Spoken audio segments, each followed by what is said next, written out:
আসসালামু আলাইকুম। কেমন আছেন আপনারা? আশা করছি ভালো আছেন।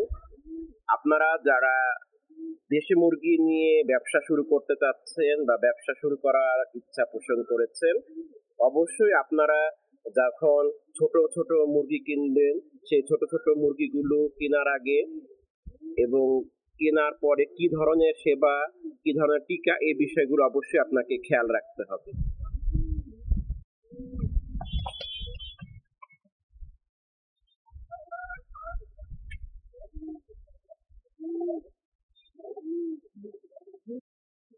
আপনি যখন ছোট ছোট দেশি মুরগির বাচ্চা নিবেন বা ছোট ছোট দেশি মুরগি কিনবেন, তখন অবশ্যই তাদেরকে ভ্যাকসিনেশন করতে হবে। কি কি ভ্যাকসিনেশন করতে হবে সেটি আপনারা অবশ্যই জেনে বুঝে তারপর দেয়া শুরু করবেন। কতগুলো ভ্যাকসিন আছে 5-6 দিন বয়সে দিতে হয়, কতগুলো ভ্যাকসিন আছে 8-9 দিনে দিতে হবে, কতগুলো ভ্যাকসিন আছে 15-16 দিনে দিতে হবে, কতগুলো ভ্যাকসিন আছে 18-21 দিনে দিতে হবে, কতগুলো ভ্যাকসিন আছে 35 দিনে, কিছু ভ্যাকসিন আছে 45 দিনে, আরেকটি ভ্যাকসিন আছে 60 দিনে, যেটি রানীক্ষেতে জন্য দেয়া লাগে। সেই ভ্যাকসিনটি 60 দিনে দেয়া হয়। যেমন রানীক্ষেত এই রোগটার ভ্যাকসিন আপনারা মুরগির বয়স যখন 5 থেকে 6 দিন হবে তখন আপনারা রানীক্ষেত দিবেন। তারপর গাম্বোরা এই ভ্যাকসিনটা দিতে হবে 8-9 দিনের দিন। তারপরে আবার আপনি আরেকটি ভ্যাকসিন দিবেন যেটি 15-16 দিনে। সেই ভ্যাকসিনটির নাম হচ্ছে আপনার গাম্বোরা বুস্টার। এরপরে আবার 18-21 দিনে আবার রানীক্ষেত দিবেন।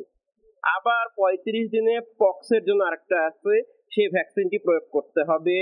এরপরে আছে 45 দিনে একটা, আরেকটা আছে সর্বশেষ হচ্ছে মুরগির বাচ্চার বয়স যখন 60 দিন হবে তখন আবার রানীক্ষেতের একটি ভ্যাকসিন দিতে হবে।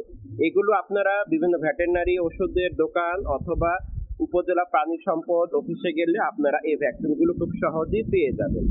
মনে রাখবেন, সুস্থ সবল বাচ্চা আপনার বিজনেসের জন্য খুবই দরকার, কারণ এটি না ছাড়া আপনি যখন এই বিজনেসটি করবেন তখন কিন্তু ভালো ফলাফল আসবে না।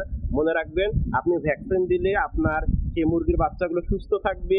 মুরগির বাচ্চাগুলো যখন সুস্থ থাকবে তখন আপনি সুন্দর করে ভালো করে সে বিজনেস থেকে প্রফিট পাওয়া শুরু করবেন। আরেকটি কথা হচ্ছে, মুরগির বাচ্চাগুলোকে অবশ্যই আপনি যত্ন করতে হবে। যত্ন না ছাড়া কিন্তু রত্নও মিলে না। সুতরাং আপনাকে এই মুরগির বাচ্চাগুলো ভালো করে তখন যত্ন করতে হবে। এই যে আমরা এই মুরগির পালা শুরু করেছে, এটি যেহেতু আমাদের পাইলট প্রজেক্ট, আমরা এটি নিয়ে অনেক কিছু জানছি, বুঝছি, দেখছি, শিখছি। আপনারাও যখন এরকম পাইলট প্রজেক্ট শুরু করবেন তখন অবশ্যই এই বিষয়গুলো খেয়াল করে নিয়েই, যেগুলো আমি ভ্যাকসিনের কথা বলেছি সেগুলো খেয়াল করে নিয়েই কিভাবে মুরগির পালন করবেন সেগুলো সব বুঝে শুনে তারপর আপনি পালন শুরু করবেন। আসসালামু আলাইকুম।